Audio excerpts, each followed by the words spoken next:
ওটা কি লুবো নাকি? কইটি এই বিস্কুট প্যাকেটের দাম কত হবে?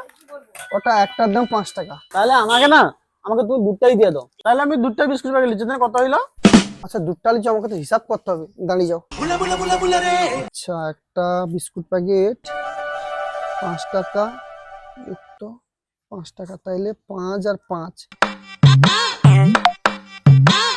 55 টাকা হয়েছে। হ্যাঁ বাইগান 55 টাকা হয়েছে? তাহলে আমি একটাই লিচ্ছি। আচ্ছা ঠিক আছে, একটা তো হিসাব করে দিই। अरे कहना क्या चाहते हो? -5, তাইলে 55 5 বাদ দিলে তোমার হতে 50 টাকা। না না, তাহলে আমি এটাও নেবো না। আচ্ছা তুমি ওটাও নেবো নি? আচ্ছা তাহলে আমি একটা হিসাবটা করলি, তাহলে 50 -5 বাদ দিলে তোমার হতে 45 টাকা তোমার কাছে পাবো।